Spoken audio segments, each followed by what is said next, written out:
নমস্কার সকলকে, আরও একবার শুভ সন্ধ্যা। আনকাট রাতের গল্প নিয়ে চলে এলাম আমি অমিতাভ। আজকের আনকাট রাতের গল্প একটু অন্যরকম। কেন অন্যরকম? কারণ ইতিহাস এমন কিছু ঘটনার সাক্ষী হয় যার সঙ্গে আমরা বেশ কিছু মানুষ জড়িয়ে যাই, আর তার সঙ্গে তৈরি হয় আলাদা করে আখ্যান। যে আখ্যানের পরতে পরতে থাকে অবিশ্বাস্য কিছু ঘটনা এবং নানান ধরনের বর্ণময় একটা আশ্চর্য প্রতীক হয়ে ইতিহাসে লিপিবদ্ধ হওয়া একটা সঞ্চয়। ঠিক এরকমই কিছু ঘটনাদের নিয়ে আজকের আনকাট রাতের গল্প। আমরা জানি সাংবাদিকতা একটা পেশা, এবং সেই পেশার সঙ্গে জড়িয়ে থাকা মানুষরা পৃথিবীর নানা প্রান্তে যান, নানান ঘটনার সাক্ষী থাকেন, এবং সেই ঘটনাগুলোকে তুলে ধরাটাই তাদের মূল উদ্দেশ্য থাকে। আজকে ইতিহাসে স্থান করে নেওয়া একজন সাংবাদিকের কথা আপনাদেরকে জানাবো, যিনি ঘটিয়েছিলেন একটা মিরাকেল। কি মিরাকেল? তিনি গিয়েছিলেন অলিম্পিকে খবর তৈরি করার জন্য বা কভার করতে। অলিম্পিকের খবর কভার করতে যাওয়া সাংবাদিক ফিরলেন অলিম্পিকের পদক জিতে। এরকম আশ্চর্য ঘটনাটা ঘটেছিল আজ থেকে 132 বছর আগে, এবং যিনি এই ঘটনাটি ঘটিয়েছিলেন তার নাম এডগার লেন্ডেলিউ আয়েবে। এডগার লেন্ডেলিউ আয়েবে একজন ডেনমার্কের ক্রীড়া সাংবাদিক, এবং তিনি পলিটিকেন পত্রিকার জন্য, ডেনমার্ক পলিটিকেন পত্রিকার জন্য সাংবাদিকতা করতেন। 1892 থেকে শুরু করে 1935 পর্যন্ত তিনি সেই সাংবাদিকতা করেছেন ওই পত্রিকার জন্য। এই মানুষটি 1900 সালে ফ্রান্সের যে অলিম্পিক অনুষ্ঠিত হয়েছিল, সেই সময় বলে রাখি যে তখন অলিম্পিক হতো প্রায় 6 মাস ব্যাপী, গ্রীষ্মকালীন অলিম্পিক। তো সেবারের অলিম্পিক শুরু হয়েছিল সম্ভবত 14ই মে এবং শেষ হয়েছিল 28শে অক্টোবর। এই 14ই মে থেকে 28শে অক্টোবর পর্যন্ত টানা 6 মাসের এই অলিম্পিকের খবর সংগ্রহ করতে পৃথিবীর নানান প্রান্ত থেকে পৌঁছেছিলেন সাংবাদিকরা, এবং এই সাংবাদিকদেরকে নির্বাচন করেন সেই দেশের সরকার বা রাষ্ট্র, এবং সেখানকার দক্ষ সাংবাদিকদেরকে পাঠানো হতো কভারেজ করার জন্য। এবং সেই বাছাই সাংবাদিকদের মূলত যে কাজটি ছিল সেটা হচ্ছে অলিম্পিক ভিলেজ থেকে সংবাদ সংগ্রহ করা এবং সেটি তার পত্রিকায় পৌঁছে দেওয়া। 1900 শতাব্দীতে 1900 সালে 14ই মে থেকে শুরু হওয়া 28শে অক্টোবর পর্যন্ত অলিম্পিকে ঘটে গেল এক অদ্ভুত ঘটনা। ডেনমার্কের ডেনমার্ক পলিটিকেন পত্রিকার সাংবাদিক এডগার লেন্ডেলিউ আয়েবে, তিনি সাংবাদিকতা করতে পৌঁছলেন পর একটা ঘটনার সঙ্গে তিনি যুক্ত হয়ে যান। ঘটনাটা তেমন কিছু নয়, সুইডেন এবং ডেনমার্ক মিলিতভাবে ট্যাগ অফ ওয়ার, এই অলিম্পিকের অত্যন্ত মনোরঞ্জনের যে খেলা, সেই খেলায় অংশগ্রহণ করেছিল। কিন্তু সেখানে একজন ক্রীড়াবিদ তিনি অসুস্থ হয়ে যান। সাংবাদিকতার পাশাপাশি নানান দিকের ক্রীড়াবিদ হিসাবে দক্ষতা ছিল এই এডগার লেন্ডেলিউ আয়েবের, এবং সেই সূত্র ধরেই এই সাংবাদিক তিনি স্থান পেয়ে যান সেই অসুস্থ হয়ে যাওয়া ক্রীড়াবিদের জায়গায়, আর জয়যুক্ত হয়ে অলিম্পিক পদক নিয়ে আসে ডেনমার্ক, এবং সেখানেও সেই দলের সদস্য হিসাবে তিনি পদক পান অলিম্পিক জেতার জন্য।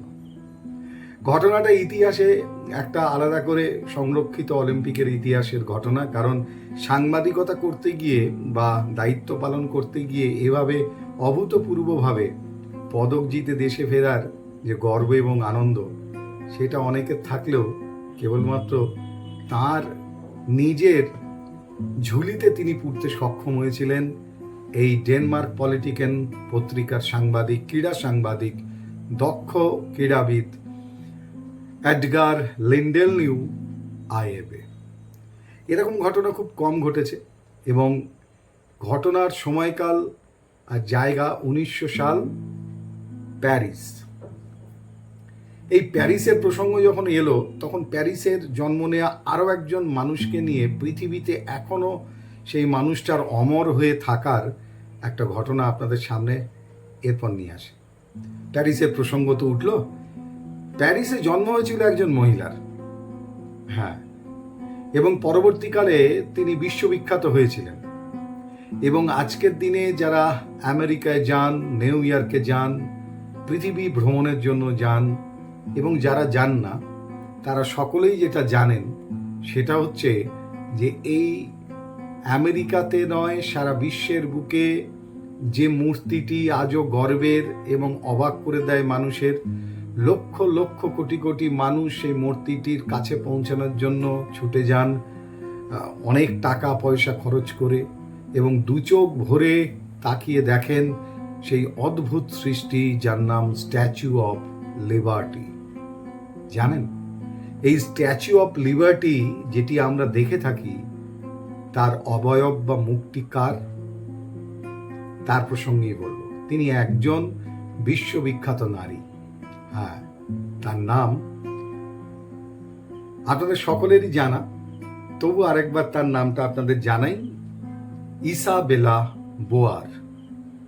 আফ্রিকান একজন প্যাস্ট্রি শেফ এবং ইংরেজ মায়ের সন্তান হিসেবে জন্মগ্রহণ করেছিলেন ফ্রান্সের প্যারিসে ইসাবেলা।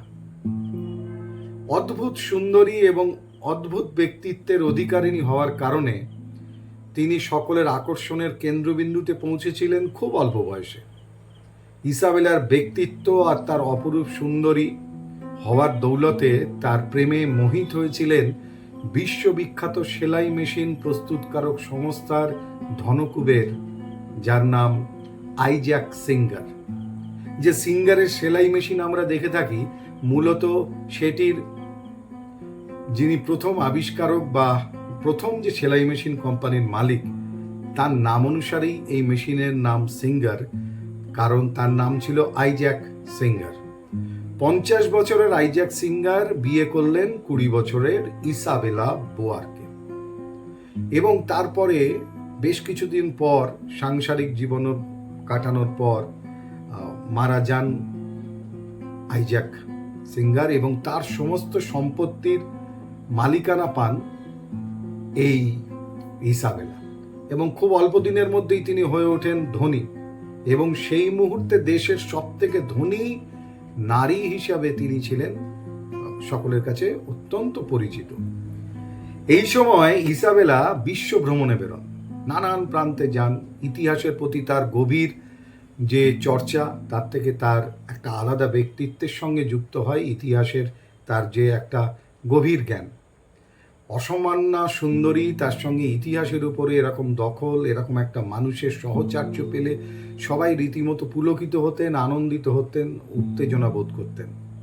ঠিক এইভাবেই তিনি সারা বিশ্ব ভ্রমণ করার ফাঁকে তিনি ডাচ বেহালা বাদক, এরপর আইজ্যাক সিঙ্গার মারা যাওয়ার পর তিনি ডাচ বেহালা বাদক ভিক্টর রবস্ট্রেট, এই ভিক্টর রবস্ট্রেটকে বিয়ে করেন, এবং তার ফলে তিনি হয়েছিলেন পরবর্তীকালে একজন কাউন্টেস। সারা পৃথিবীতে ছড়িয়ে পড়েছিল তার নাম, তার ইতিহাসের এত গভীরত্ব, জ্ঞান, এবং অসামান্য সুন্দরী, ধনকুবের এবং কাউন্টেস। এত কিছু একটা মানুষের মধ্যে যখন থাকে, স্বাভাবিকভাবে তিনি জনপ্রিয় হবেন, এবং সেই জনপ্রিয় মানুষটি একসময় হঠাৎ করে তার দেখা হয়ে যায় যখন তিনি একটা বিশ্ব ইভেন্টে যোগদান করেন।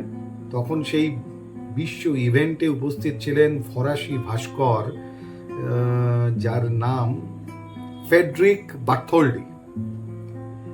এই ফ্রেডরিক বার্থোল্ডির সঙ্গে তার আলাপ হয়, এবং এই মহিলার সঙ্গে আলাপ হওয়ার পর তার কথাবার্তা শুনে, তার রূপ, তার সৌন্দর্য দেখে বার্থোল্ডি তিনি পরবর্তীকালে যখন স্ট্যাচু অফ লিবার্টি বানানোর কথা ভাবছেন, তখন প্রস্তাব দেন মডেল হওয়ার জন্য ইসাবেলা বোয়ারকে।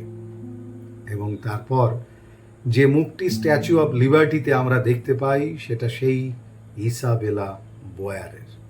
হ্যাঁ, আজকের দিনে দাঁড়িয়ে যখন পৃথিবী এগিয়ে চলেছে তখন সেই অসামান্য সুন্দরী এখনো আইকনিক মুখ হয়ে বেঁচে আছেন হাতে মশালটি ধরে। শুধুমাত্র তিনি গর্বের বা আনন্দের নন, তিনি অবশ্যই সম্মানের, কারণ তিনি স্বাধীনতা আর আমেরিকানদের গর্বের প্রতীক ইসাবেলা বোয়ার। তাই এরপর থেকেই যখন স্ট্যাচু অফ লিবার্টি দেখবেন তখন অন্তত ভাববেন একজন বিশ্ববিখ্যাত জনপ্রিয় ইতিহাসে গভীরত্ব থাকা অসামান্য সুন্দরী রমণীর নাম, যিনি আপনার সামনে স্ট্যাচু অফ লিবার্টি হয়ে হয় ছবিতে নালে সামনাসামনি দাঁড়িয়ে আছেন যুগের পর যুগ ধরে। তিনি ইসাবেলা বোয়ার। আনকাট রাতের গল্প মানেই তো একটু অন্য ধরনের গল্প, তাই সেই অন্য ধরনের গল্প আজকে শেষ করব একটা ছোট্ট ঘটনা দিয়ে। আমার দেশ ভারতবর্ষের একটি জায়গা, দেখুন শীত আসলেই, এই আসছে সামনে শীত, পায়ের তলায় সর্ষে দিয়ে বাঙালি তো বেরোয়, সারা ভারতবর্ষের নানা প্রান্তের মানুষ ঘুরতে যান এবং বাঙালিরা আজকাল রাজস্থানেও যাচ্ছেন। সোনার কেল্লার পর থেকে রাজস্থানের গুরুত্ব যে ভ্রমণের ক্ষেত্রে একটা আলাদা করে জায়গা করে নিয়েছে, এটা বলার অপেক্ষা রাখে না। তো সেই রাজস্থানের জয়সলমীর যাননি এমন কোনো ভ্রমণ পিপাসু মানুষ রাজস্থানে গেছেন এমন তো হয় না। কিন্তু আপনাদের বলে রাখি, একটা অদ্ভুত জায়গা রয়েছে জয়সলমীর থেকে, অর্থাৎ পশ্চিম রাজস্থানের জয়সলমীর থেকে 15 কিলোমিটার দূরে, আর সেই জায়গাটার নাম কুলধরা। কেন জায়গাটি আলাদা জানেন? কারণ সেইখানে কোনো গ্রাম আছে কিন্তু লোক বসতি নেই, ধ্বংসস্তূপ হয়ে রয়েছে। শ্মশানের শহর বলা হয় না, সেরকম নেক্রোপলিস। তো সেইটার পেছনে একটা ইতিহাস আছে। সেই গ্রামে সূর্য অস্ত যাওয়ার পর কাউকে প্রবেশ করতে দেওয়া হয় না।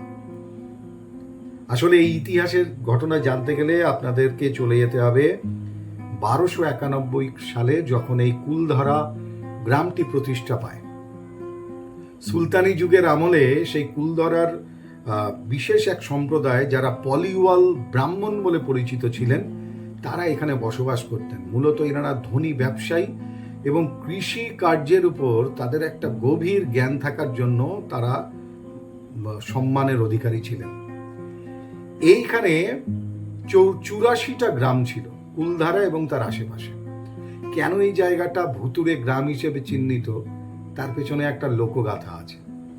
এক সময় নাকি এক রাজপুত্র, যার নাম সালিম সিং বা সেলিম, তিনি এই ঘুরতে ঘুরতে কুলধারা গ্রামে আসেন।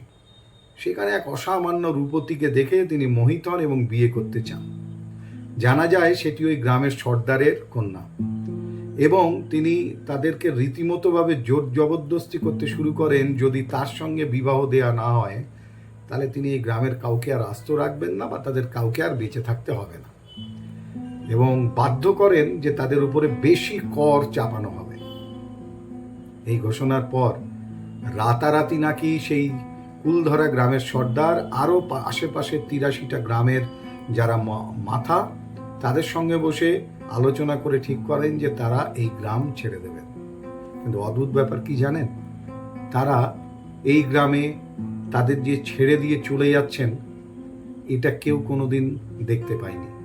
মানে এই ঘটনার পর তারা রীতিমতো ভ্যানিশ হয়ে গিয়েছিলেন, ওই 83টা গ্রাম এবং কুলধারা গ্রামের সমস্ত মানুষ। কেউ তাদেরকে অন্যত্র যেতে দেখেনি, কিন্তু অদৃশ্য হয়ে গিয়েছিলেন। একদিন তাদের আর কাউকে দেখা যায়নি। হ্যাঁ, এরকম একটি গ্রাম যা ধ্বংসস্তূপে পরিণত রয়েছে, সেই গ্রামটির নাম কুলধরা। এখন অবশ্য বর্তমান সময়ে সেখানে সেই গ্রামটিতে নানান রিসর্ট বা অন্যান্য বিষয়গুলো তৈরি করা হচ্ছে, এবং সেটা পর্যটনকে কেন্দ্র করে, এবং পর্যটনকে কেন্দ্র করে এই গড়ে ওঠা নতুন করে একটি বেড়ানোর জায়গা, যে জায়গাটা কুলধরা।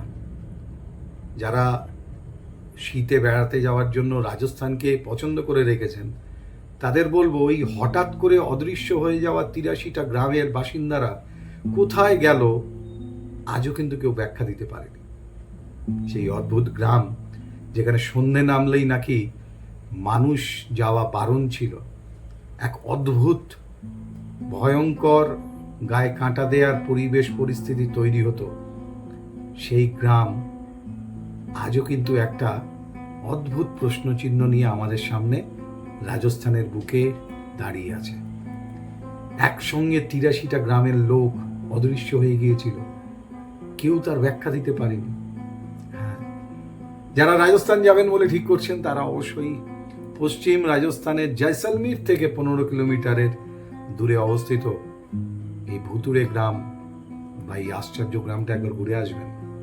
জায়গাটার নাম ফুলধরা। তাহলে আনকাট রাতের গল্প আজকে এই পর্যন্তই রাখি।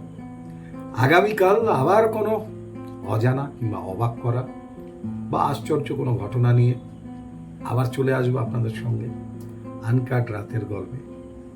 আর যতক্ষণ না আসি ততক্ষণ সবার উদ্দেশ্যে একটাই কথা, ভালো থাকুন, সুস্থ থাকুন, সচেতন থাকুন, সাবধান থাকুন, বাংলার সঙ্গে থাকুন, বাংলার সংস্কৃতির সঙ্গে থাকুন। শুভরাত্রি।